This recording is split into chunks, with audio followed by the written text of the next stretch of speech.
Hello, ladies and gentlemen. Good evening, and welcome to another exciting edition of the Squared Circle. It is March 18th, 2013. I am your host, Hollywood J. Williams, and once again, John Zimmerman, back at you.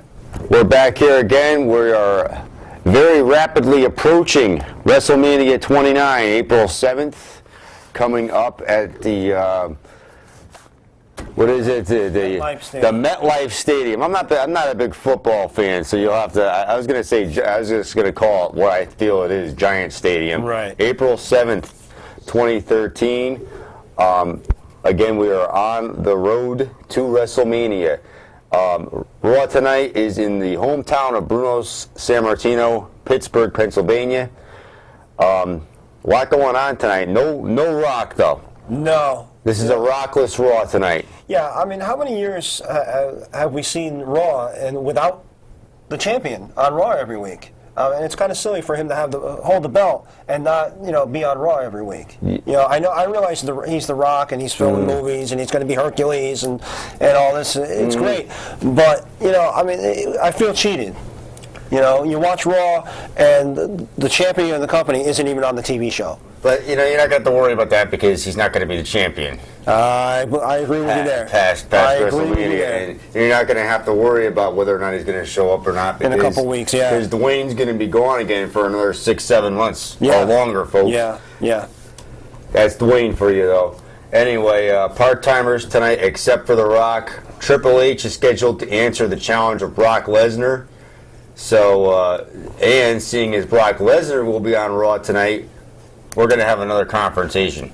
Well, hopefully Triple H will either sign the contract or make the agreement, and then we'll find out the stipulation. Because that is, Brock Lesnar's stip is that he's not going to tell Triple H what kind of match it's going to be until after he signs the contract. So maybe we'll find that out tonight. If not, they'll drag it out till next week. I don't see them doing another Hell in a Cell, though. I don't know what else could it be. Maybe it might be far-fetched, but maybe he'll challenge him to an MMA match. At least it's something we haven't seen yet. It might be pretty interesting to see that. We've never seen anything like that. Right, we haven't seen that in Triple H would WWE. be out of his element and something like that. Without a doubt. And he definitely would. He'd have less than 2 weeks to train for a very small career in Ultimate Fighting. And what would happen there? Who knows? I think he would do better than Batista did in his one and only MMA match. Yeah, that's too bad. That's unfortunate. Yeah. But Undertaker scheduled for this evening. A three-way intercontinental title match, Wade Barrett versus The Miz versus Chris Jericho. And also the dark main event, and this is just for Pittsburgh only. So, I'll just say it anyway. The Shield will take on John Cena, Ryback, and Sheamus. Gee, where did I see that match this past week? Oh, I think you saw it at Harbor Yard, if I'm not mistaken. Yes, I did. Right here in Bridgeport. I was up in my skybox. Yep. Me and my family, and we had great seats. And that's the same exact match they had. That's basically what they do, what they've been doing for the past, few weeks, on the road to WrestleMania. They were beating each other up. It must get boring after a while. Yeah, but you know what? For the live crowd, as a dark match, it's something to get the people going and send them home on a high note. Definitely. WWE Films actually had a triumph this week. I don't believe it. The call exceeded expectations over the weekend, and it drew an estimated $17.1 million. Yeah. Which is way more than what the previous week, Dead Man Down, starring Wade Barrett, or at least he'll tell you is starring him. Even though he doesn't talk in it, I understand. Right, he doesn't speak in it. He's barely in the movie, but he's the star. He says he's the star. So that's great. That's great to know. I wouldn't read too much into it, though. Everybody has a good thing once in a while. Yeah, I think part of the reason the call did so well is it's really one of the first movies that they partnered with an actual film company to make. So it wasn't all Vince is doing. It wasn't all WWE Studios making. So they had less of a hand in it. And as I've said before, I think when you let the movie people do what they do, and just license your talent out to them, you're going to get a better product. You'll get a better product. No one's better than Vince at a wrestling product, but that doesn't make Vince. But every time he ventures out into anything else, it doesn't make Vince. It doesn't make WWE a movie company. It doesn't make WWE a comic book company because their comics, fail. If they had gone to Dark Horse Comics, who's responsible for The Walking Dead, if they had gone to them and say, "Hey, we have this list of characters, do something with them," and let them, give them free reign, I think you get a better product than trying to, micromanage and control everything. So if you let the comic book people do what they do best, let the movie companies do what they do best, and just license your characters to them, I think you're better off. And point being made, The Call did better than any of the WWE movies where they had, Vince had total control over it. I think the best example of that is Steve Austin's The Condemned. WWE wasn't even a studio at the time, movie studio, and it was a separate production that they licensed Steve Austin to make, and that was the best Steve Austin movie. It was. Matter of fact. So, I think let movie makers do what they do best. Nothing like having a bunch of guys on an island and Austin ends up killing them all. Right, and stick to what you know best, which is the in-ring product of wrestling. What do you make of this? This came over the wires today. One of the websites I use for the show. In the lead up to this past Saturday's UFC 158 pay-per-view, Dana White claimed, he made a statement that Vince McMahon over the last 2 years challenged him to a fight. To either happen at a WrestleMania or another UFC pay-per-view card. Because and there's some truth to that. This mixed martial arts is giving professional wrestling a lot of competition nowadays. Yeah, we talked about it a couple weeks ago. Dana White is chipping away at the New York Athletic Commission to get a UFC event in Madison Square Garden, and Vince does not want to see that. UFC is fast outselling and outgrossing and outperforming WWE product by leaps and bounds. And if and when Dana White gets into Madison Square Garden, it's just going to knock Vince's numbers right off the map. So Dana White saying that, it might be a rib on Vince. Dana White has never been a participant in any type of mixed martial arts. He's just, he's the head of the company. He's just the head of the company. He's never actually he's done never actually done an MMA fight and he doesn't appear to be in fighting shape. So Vince McMahon has at least wrestled. Yeah. And if anything, I think it's just a rib. I cannot see Vince actually challenging him to a fight, because Dana White would want it to be, a shoot, and obviously Vince would want it to be a work. So exactly, it would be. It wouldn't be. There's nothing in it for Vince. And Vince McMahon, even though he's in his mid-60s and he still works out religiously every day, he's still in his mid-60s. Right. Something like and there's no advantage for Vince to draw more attention to the UFC. If anything, he's trying to avoid, commenting on the UFC. So I can't see him drawing that. So any fans it'd be very strange. Fans that aren't aware of the UFC yet, anybody that's watching WWE, if for some god-awful reason they don't know about the UFC, why would Vince want to turn them on to that? Draw them away from his They're product. two different animals. You're talking about something that's, very physical. Right.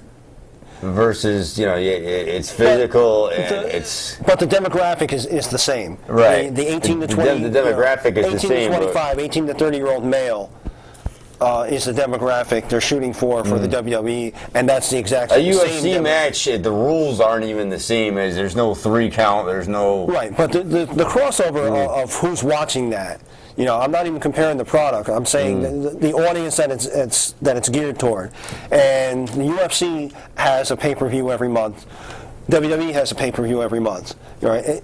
You're not necessarily going to buy both products, at $50 to $100 per pay-per-view. So they're both fighting for that dollar. They're both fighting for that pay-per-view buy. So Vince is going to want to avoid drawing any attention that this other company exists. So I don't see it happening. I really don't. Yeah, I wouldn't really You know. put too much stock into it. But we have stock. What we should be putting stock in is WrestleMania 29. We have another looks like a 6-man, which they're probably going to be announcing maybe tonight.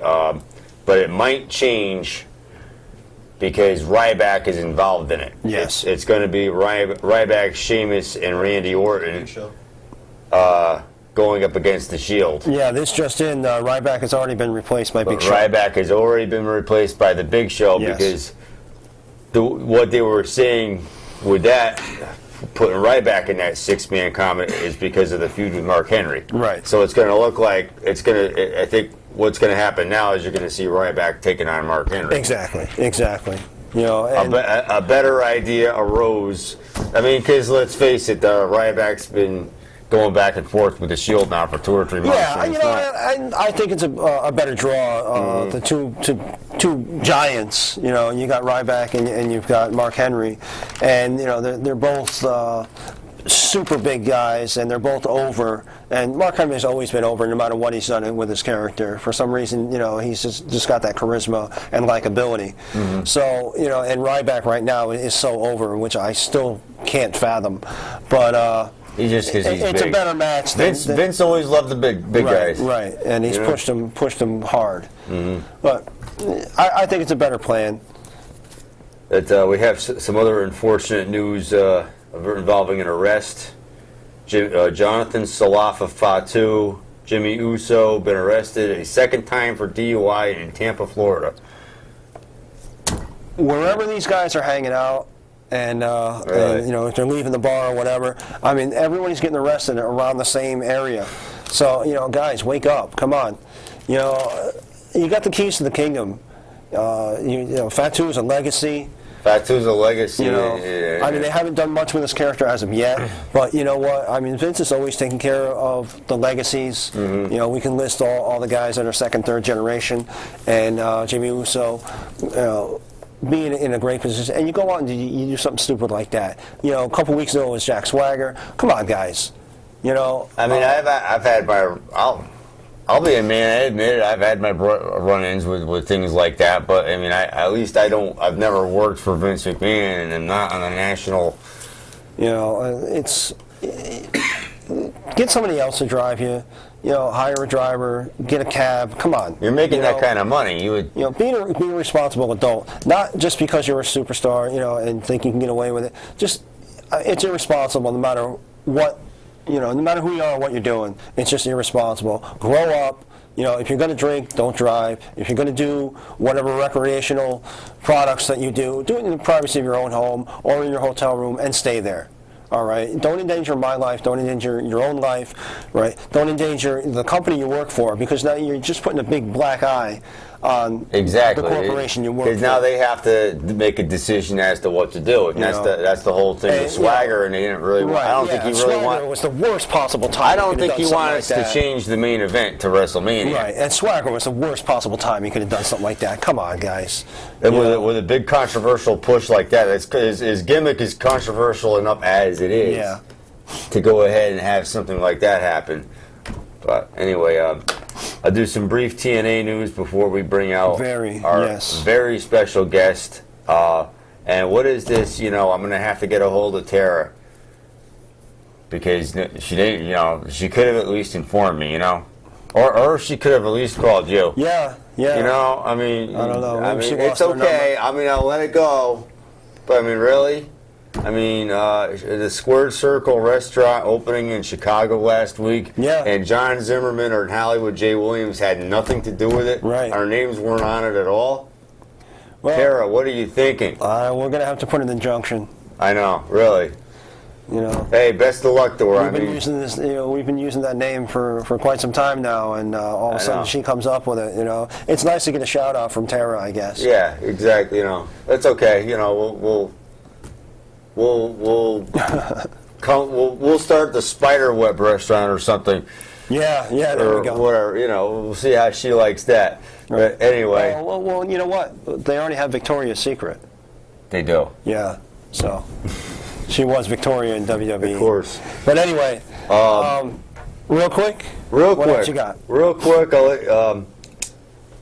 They're also going to be saying goodbye to the Impact Zone, taping one night only pay-per-views, those brief 2-hour pay-per-views. Yep. And that'll be it for the Impact Zone. They're really taking this on the road. Yeah. I want to see if they're going to be coming back to Connecticut, because June 2nd they'll be in Boston for a pay-per-view. Yeah, it's hard for them to find venues, especially in the New England area, because Mm-hmm. Vince does have exclusive rights, exclusive contracts with the larger venues in the state, and nobody's going to cross Vince just to get a TNA thing in there. So they've done Wallingford here. I'd like to see him back in Wallingford again. Whatever Oakdale is called today. And I think that they've outgrown that now, especially for a TV taping. So it's going to be difficult for them to find the proper arenas. Does Springfield, Massachusetts still have an arena, or does that... Over by it's by the Basketball Hall of Fame. I can't remember what it's called, because they all changed their name. Whoever the corporate buyout is. Yeah. The Quicken Arena and Izod Center and all that. Whoever owns the rights now. But yeah, there is an arena in Springfield, but again, Vince runs that arena. He runs shows there, so they're not going to cross Vince and book TNA. Yeah. Because then Vince will just take his product elsewhere. So Vince has got such a hold over, especially this area, because he's been he's going all the way back to Vince Senior. This was the territory. And one other thing is Bully Ray had an incident with a fan right before he started to explain his being the president of Aces and Eights. Somebody was so upset about that they actually took a swing at him. Yeah. Got it escorted out. I guess it worked then. Yeah. I guess it really pissed people off. Yep. Yeah, you get but who knows if the fan was a plant or not? But I'll play kayfabe and say the guy was upset. Yeah, he probably really was. We have a call on the line, but before we get to the call, we have to bring out a very, very special guest. A man, he legendary. is very legendary. He used to work for World Wrestling Entertainment. World Wrestling Federation, actually. World Wrestling Federation back in the day. He gave the Undertaker his first singles match. Yes, he did. And Undertaker, we may be seeing Undertaker's final singles match. So how appropriate that we have the legendary Lennon Zatari. You may know him as Mario Mancini. Mario Mancini, ladies and gentlemen. Welcome to the show. Thanks, guys. I'm glad I could be here. Mario Mancini be here. Mario Mancini is only used or affiliated with professional wrestling, and only that aspect of my life of professional wrestling was left of it. Just to say that. So every other aspect of my life is Leonard and Zatari, which is my birth name, and I definitely go by that these days. Except when I enter the professional wrestling world, like I am now. So feel free to call me Mario. Definitely. So, how's it been? I haven't seen you in about a year. Well, it's been okay. It's been good. I've gotten some calls to do some wrestling shows, but I'm approaching 47 in a couple months, and the heart wants to do it, but the body says you can't. So I kind of I'll go and watch, go in the dressing room, and be around it a little bit. But when I was a kid, I could take 25 bumps, 50 bumps in a row and not feel a thing, and I take one bump now, and it goes from my back through my rib cage out of my chest, and it ends up on the ceiling somewhere, and it hurts. So I kind of try to stay away from it. That's how it goes. It's the age, the effects of wrestling on the body. Well, absolutely. It catches up to everybody. We were talking before the show, the WWE Encyclopedia, and you've got quite the story. Well, look, I was what I was, and we're not going to take anything away from that. I wish I could have been more. There's certain things back in the day in wrestling, it was a lot smaller than it is now. And really, when I do these shows, I'm quite frank about it. I've never gotten any phone calls about it, so I guess it's okay. But I'm kind of candid when I speak about my career. And I broke in 6 weeks after I turned 18. And the WWE Encyclopedia does mention that I was a teenager at the time. And I was, and I wanted a lot more for myself. I mean, growing up, I always, my wrestling hero was Bruno Sammartino. I kind of wanted to be the next Bruno Sammartino, until I saw Sal Bellomo there, and I'm like, what the hell's he doing here? But no, Sal's a good guy. So I had some ideas for myself that Vince rejected, and I have no ill feelings toward Vince McMahon. The guy never did anything bad to me. It's like, I wanted to be the Eminem Kid. You know what I mean? You guys will laugh. I saw some guy with like hay-looking hair and this mustache and beard with a do-rag around his head, and he had these pink tights on. He had Eminem on his trunks, and I got ticked, and I went over to Strongbow, who was a second father to me, and I said, who the hell is that? Why does he have my initials on his trunks? And he's like, that's Macho Man, Randy Savage. It was his first appearance there. And, I wanted to be the Eminem Kid. I said, Vince, I'll go out to the ring and a mini bag's M&M's thrown out. And he's like, now if somebody chokes on him, it's going to be a problem. I'm going to have to pay Eminem Mars. And I was in my wrestling school, and I perfected a finish. I went up to the top rope, and, after I slammed the guy or suplexed him, he would come up with his back toward me as I would be on the top rope. As he would spin, I'd come out and spread my legs out and just put my rear on his chest and pounce him down. And similar to the Mario Brothers game, and the tool belt and the whole thing, and I wanted to be Super Mario Mancini. I thought that would have been unbelievable. And he said, no, I don't want to pay Nintendo. And I go, you don't want to pay all these people. I don't understand. You pay Marvel Comics. And that's the only one time Vince really his face got red. And he stared at me in disbelief, and he just walked away. And rightfully so, because I had no right saying that, because, I was talking about Hulk Hogan. Yeah. You know what I mean? Right. What the hell was I talking about Hulk Hogan, So I wanted a doll, Yeah. He loved this idea. I thought he really was going to run with it. He loved it. And he goes, how am I going to make you out of a doll? I said, my doll is the only doll that comes with a stretcher. And he said, I like that. No. So, yeah. Ironically enough, you can buy a playset now that does have a stretcher. Yeah. So, listen. How is that? It's toys. It was what it was, and it was very small. Just to give everybody a reminder, it was prior Bundy, prior Savage. It was before Hercules. It was Snuka, Morocco, the Moondogs, Alpha Sika, the Wild Samoans, the Sheik, Sergeant Slaughter, Iron Mike Sharp, S.D. Jones, Johnny Rods. Andre the Giant, Rene Goulet, Tony Gurria.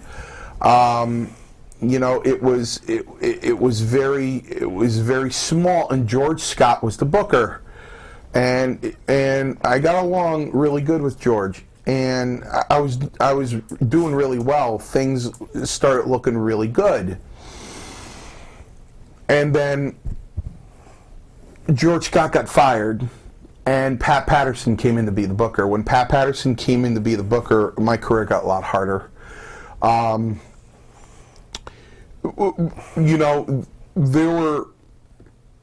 There are several things you need to be in order to be a superstar.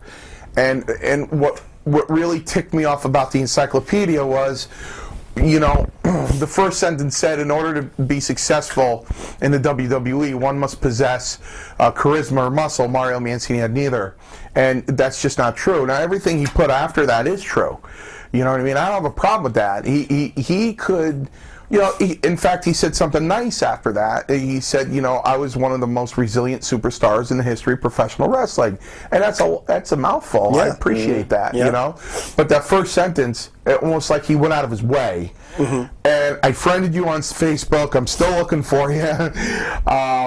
And I just want to talk to him. And I did call the office. I called Vince's office, and hopefully they correct it on the next edition. Right. And not for nothing, being there for 8 years in my position, it's pretty hard to stay somewhere for 8 years in my position. There are a lot of jobbers you saw come and go. Oh yeah. You know what I mean? So at A least they could lot do, of guys worked for both Vince McMahon and the WCW jobbing. Right. I did notice that. Right, and not very few of them were, and not a lot of them were under contract. Just me, SD, Iron Mike Sharp. You know, the least they could do is throw a picture in there. You know what I mean? Yeah, Throw a photo. You know, but, Make some room in the next edition for you, definitely. I mean, you know, it was very tight knit, and again, I'm frank on these shows. I'm very honest. Yep, we appreciate it. The only way you can make it back then was, number one, you were either a freak. And guys like Paul Roma, I'll call him a freak because he had a body like an Adonis. No one had the body Roma had. No one. No one. I think Morocco was close. But Morocco, as much as I love him, and he was Yeah. the only one guy when he got fired. He's the one I cried over. I never cried over somebody getting fired there. Yeah. When he did, I did. Yeah. Because he tried to help me a lot. Okay. We have a call. Go ahead. Want to just take real quick? Sure. If you don't mind. You are live on the Squared Circle.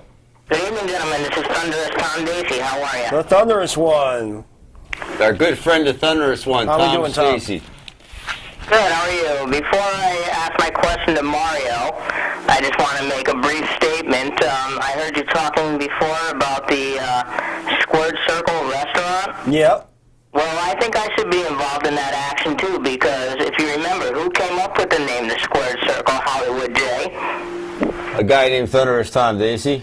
I think we can argue about that, like who came up with the WrestleMania name. But yeah, it was you, Tom. It was you, Tom.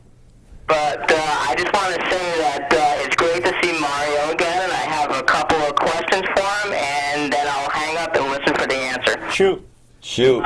First of all, Mario, I want to know, how do you feel about the angles with Aces and Eights and the Shield? And second of all, I was watching some old WWE videos the other day, and I do believe that the Attitude Era should make a comeback. And I'll hang up and listen for your answers. Thank you. Thanks for the All call, right, Tom. thanks a lot, Tom. Well, I'll address the first question. I don't watch wrestling. I have no idea who those people are. Okay. At all. Fair I enough. don't. If I bumped into them on the street, I wouldn't know who they were. Fair enough. I have no idea who they are. Fair enough. The second question with Attitude, what did he talk about? What do you think about the Attitude Era and making a comeback now? Like wrestling in the mid-'90s, the Stone Cold Steve Austin era. Were you a fan of it DX. then? No. No, what's DX? I have no. Shawn Michaels, Shawn Michaels and Triple H. You have to understand the mentality.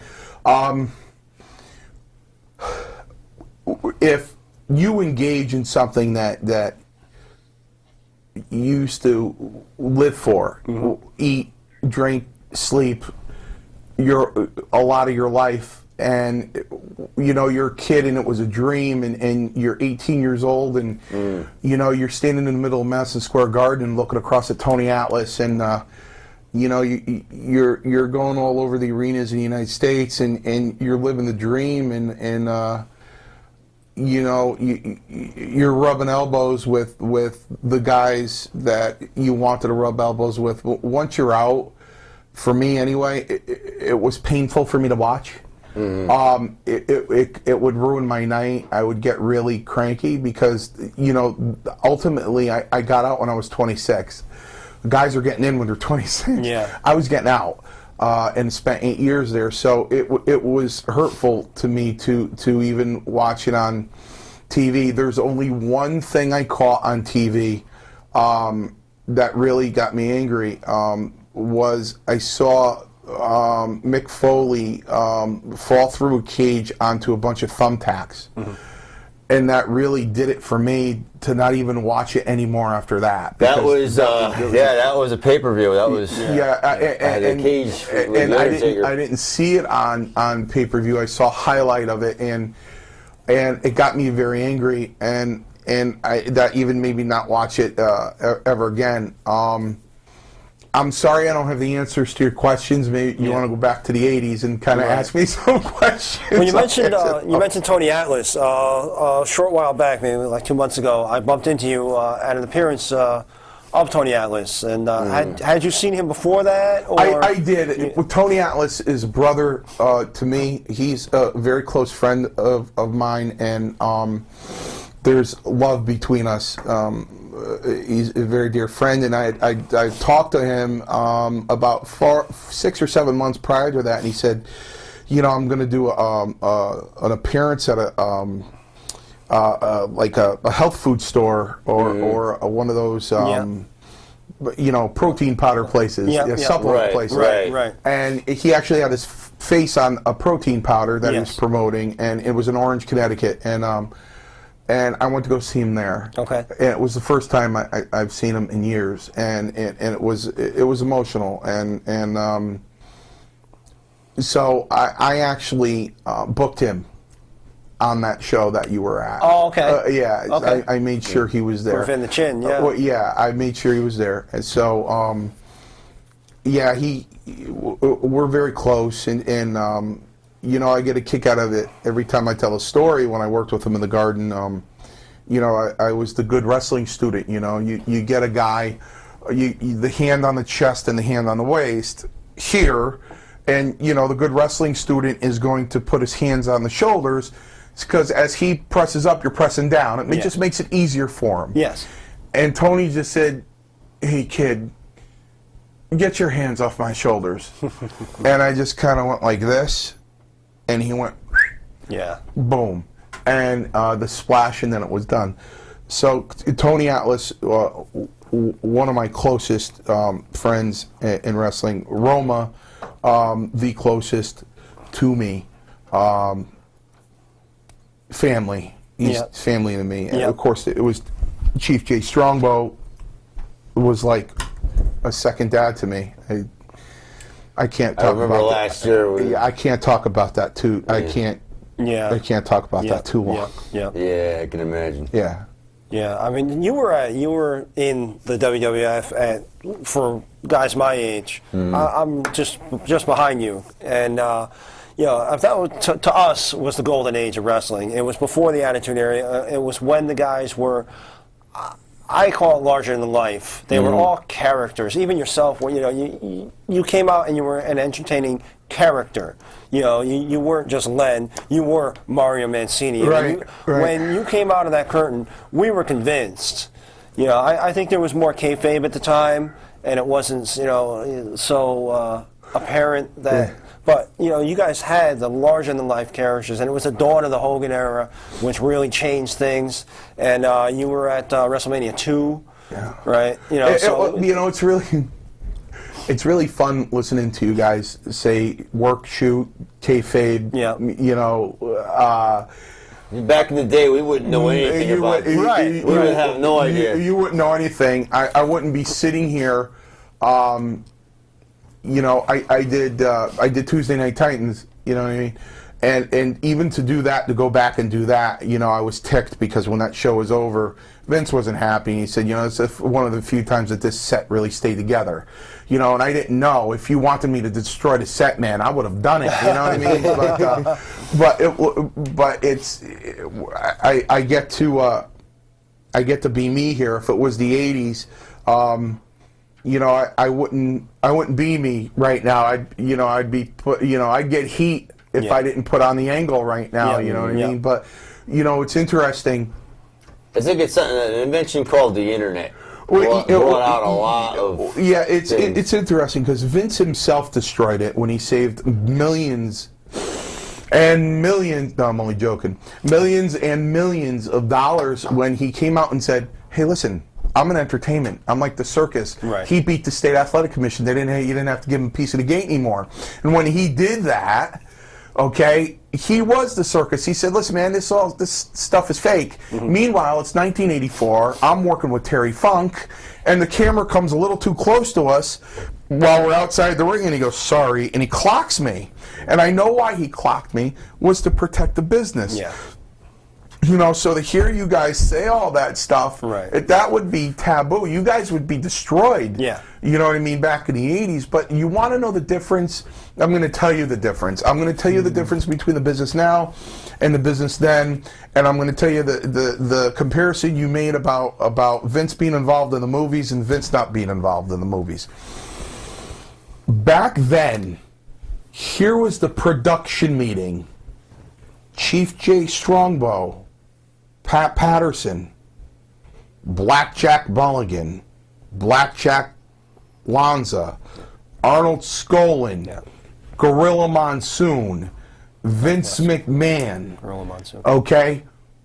Guys like that, okay, Terry Garvin, Yeah. Oh, yeah. Howard Finkel, guys like that sitting at a conference table figuring out the angles for the next year, coming up with the gimmicks, Yep. okay, Right there. and making the storylines. Yeah. You had, essentially, you had a room full of mechanics building a car. Yeah. Yeah. That's what you want, right? Yep. If you want a car, you get a bunch of them.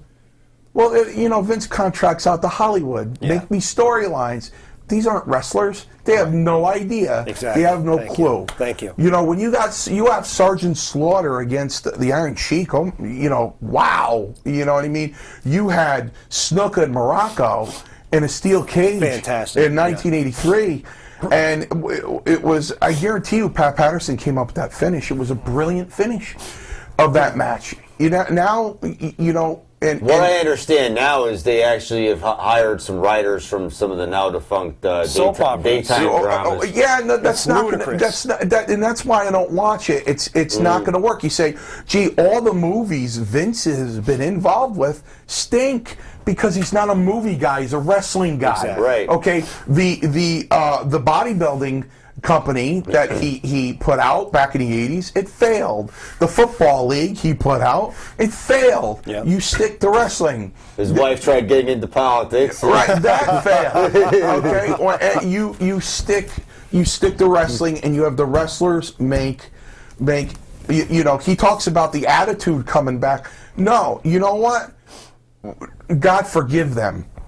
Bring in Greg Valentine. Yes. Pull Tito Santana out of that school job he's got yeah. teaching. Yep. Bring him in. Tony Gurria, bring him in. Yeah. Tony Atlas, bring him in.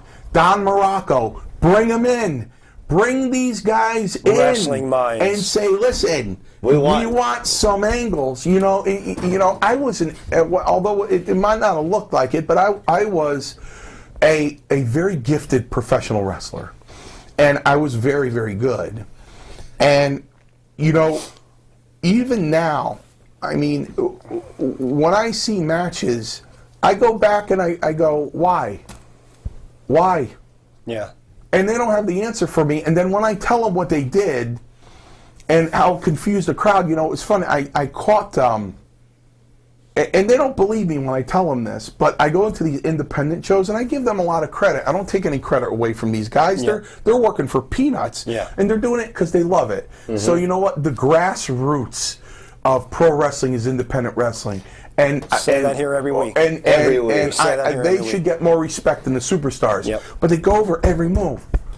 Every single move. Yeah. Every single move. Yep. And it was funny, I caught the end of Beyond the Mat over the weekend. Yeah, it was and, on, yeah, I caught the end of it, and The Rock is there, and he goes, we go over a couple high spots. Really, the rest we just figure out in there. And you know what? That's the truth. Spontaneity. That's the truth. I mean, when I worked house shows, I worked a dozen house shows with Bret Hart, and I look at him and go, high spot. You give me the high spot, I go, what's the finish? He give me the finish, and I go, okay, see you out there. That was it. Yep. That was all. That's all you need to That's know. it. Right. That's all you got. You Right. know what? And I don't understand. Are you nervous? No. If you're nervous, you don't belong in there. That's why you're called a professional Right. wrestler. And you know what? I equate it to music, where you can rehearse and rehearse and rehearse until it's just like stale, or you can go out and and like jazz, you know the basic structure of the song, and then you noodle your way through it, and it comes out so much better because you're in the moment, you're in that pocket, you're in the you're in that zone. Whereas like Steely Dan, it's so polished and rehearsed, and just every note is in the right spot that it gets stale. Yeah, and I that's mean, really what I think you're saying. I would be curious, and I don't have a problem going in the dressing room.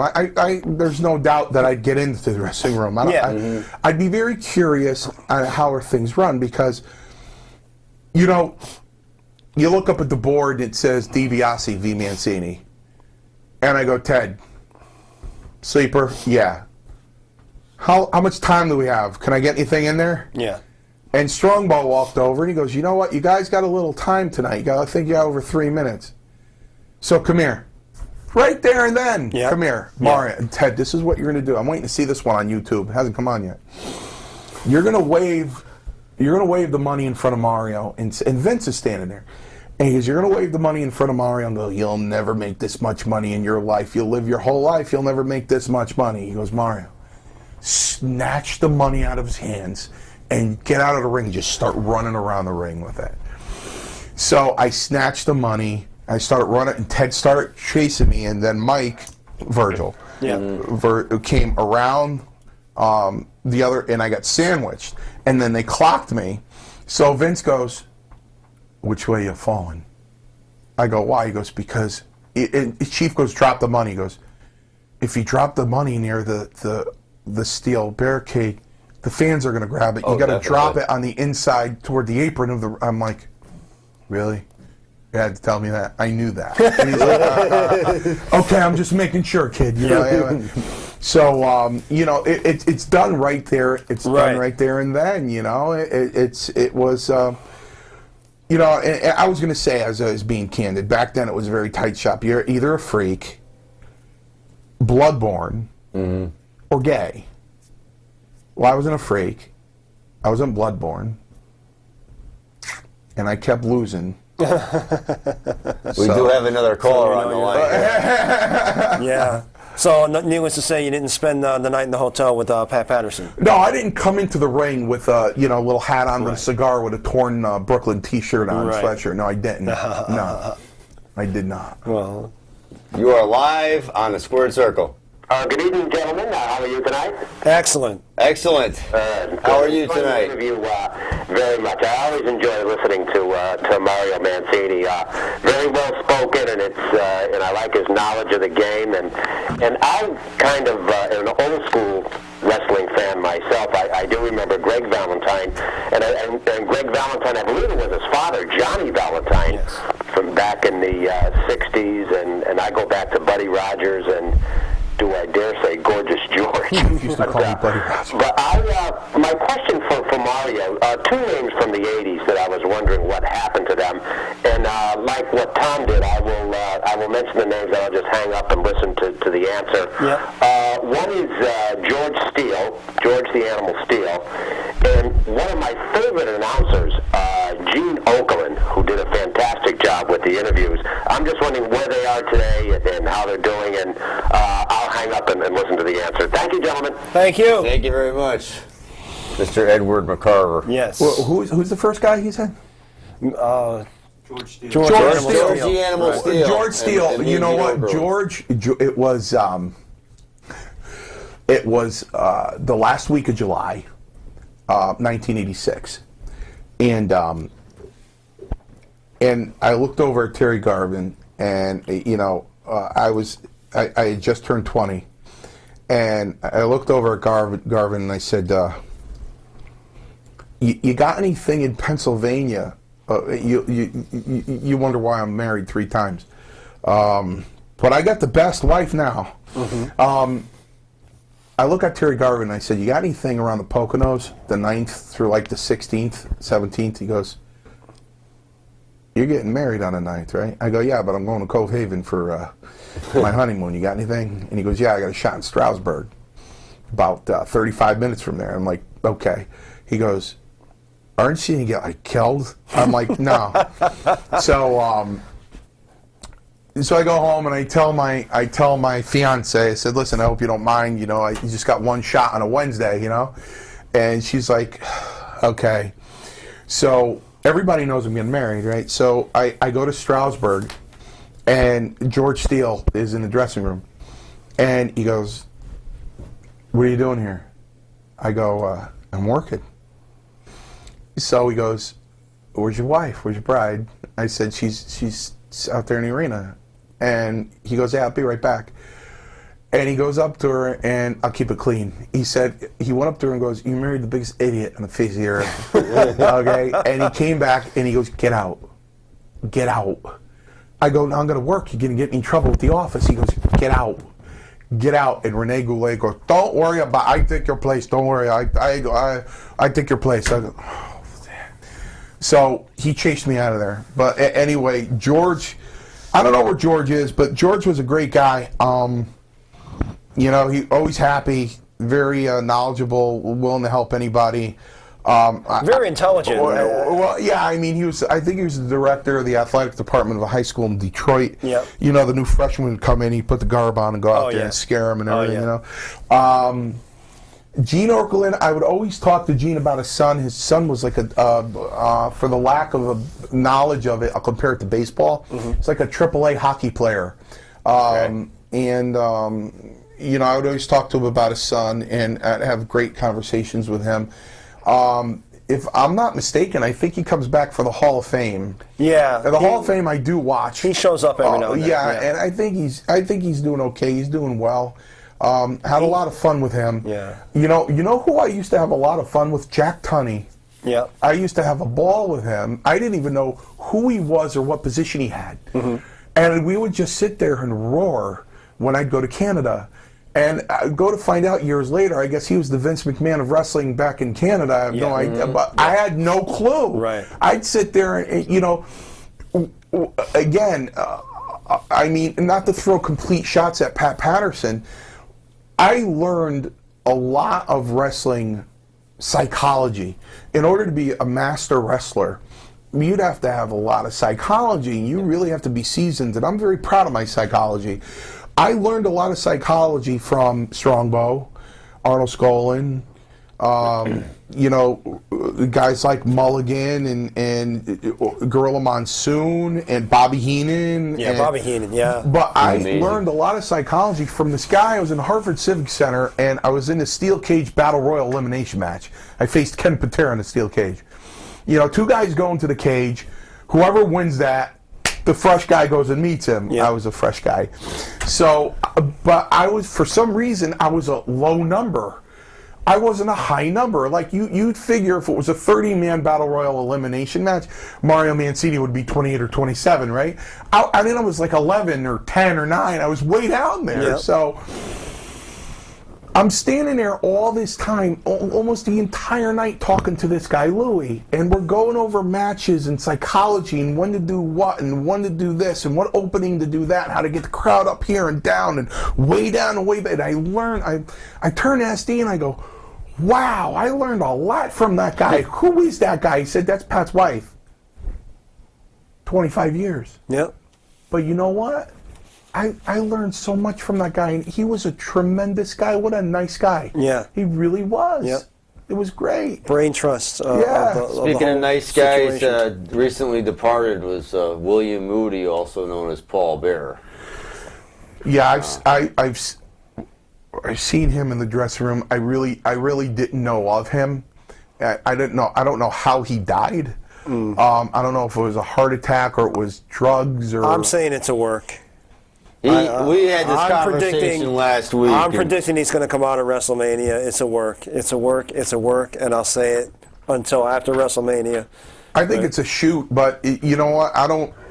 You guys let me know. Text me. Yeah, I don't. Yeah, you know what I mean? I think it's a work. I think that you know, Vince McMahon at one point over the past few years faked his own demise on WWE programming by getting into a limousine. But his death wasn't on WWE programming. You know what I mean? It was his private life. I mean, he didn't die on the TV. But the thing of it is, a Undertaker comes back on a Monday night, and Paul Bearer dies on a Tuesday night. The only source for that story at the outset was WWE.com. And it wasn't being reported anywhere else, and anybody that did report on it cited WWE.com. Oh, okay, all right. So maybe you guys are right. All the reports keep saying that Paul Bearer died, not Bill Moody. I forgot when I worked with him, and I'm getting tired of that too. Let me straighten that out. Somebody else is getting credit for being his first match. The Survivor Series didn't happen yet. And when you tape TV, and each hour is a week. 3 hours, 3 weeks. Yes. So I worked with him live, taped, prior to Survivor Series, his debut on Survivor Series. Right. So my match with him debuted after that. Okay, so I was his... The actual match took place before the Survivor Series. Right. It did not air on I television. can't tell you until after Survivor. Until So after. I was literally his first match. Right. So, I don't know who his manager was. Brother Love at the time. Brother Yeah, Love, when he another finished nice you, guy. Right. Yeah. Another brilliant mind. wrestling mind. Agreed. That guy, brilliant, nice guy too. Very soft spoken, as was Roddy Piper. You know what I mean? For Well, Roddy. loud as he would scream, he is pretty low key guy in the dressing room. Yeah. But You mentioned Virgil. Have you heard the stories recently of what's become of Virgil? Mike Jones, no. Yeah, he's in the hanging out in the subway station and at Grand Central Station, just trying to sell his photographs for like $5 a pop. Wow. Yeah. And I know people that have gone, you go to the city, you see like people like playing the guitars and stuff. Definitely. He's just sitting there trying to sell his merch. Don't tell me that, man. I'll go look for him. Yeah, it's the God's honest truth. You know, and this when was they like were a saying week that ago. about This is- Hercules, on the streets doing drugs, I got a hold of Roma, and I said, let's go to Tampa and look for him. Yeah. And we wanted to do that. He just died before we could do that. Yeah, and this is where Virgil's at right about now. Do you know why And, they call him Virgil? No, You don't know why? I don't Virgil know. Runnels, if I'm not mistaken. Oh, that's right. Dusty Rhodes. And That's Dusty correct. and Vince Yeah. were feuding. Right. So Dusty, good old boy Vince from is the a very South, petty man sometimes. he took Mike and he named him Virgil. Yeah. And if you noticed at that time, they brought in their own guy was it still the NWA then? And they called him Vince. Yeah. You remember that? Yes. That was- When Virgil went to WCW, they actually called him Vince. Vince, right? They called And him so- in the NWO. Yeah. Yeah, and we were talking about Tony Atlas as around the year 2000, according to Tony Atlas's book. Tony Atlas was homeless in 2000, and thank God, Vince caught wind of it and gave him a job, and he came back with Abraham Washington, and he didn't do a whole lot, but it was a paycheck. And according to Tony Atlas's autobiography, he was very grateful for that. And, Tony is. Tony was always a good guy. his story is amazing. I mean, he was like one of 13 kids, grew up, and him and his brother were actually taken away from his mom and sent to a home for boys. And he was about 8 or 9 years old, and he states in his book that was the first time he ever had a shower. And that was the first time he ever had brushed his teeth and had 3 meals a day. And he was actually, he missed his mom and his siblings, but him and his brother had never had life so good. 3 square meals a day. That's sad. A warm bed to stay in, a warm bed of your own to sleep in. Yeah, And, Tony's a world class person. Yeah, and he's very down there, and he's very frank, as you are with us. He's very frank in his book, and he doesn't say that somebody made him do the drugs that he did. Somebody made him make No. the choices he makes. He says, you know what? There were people that could have influenced me, but ultimately, I made the decision. I did what I did, and he owns up to it. And it's an amazing story.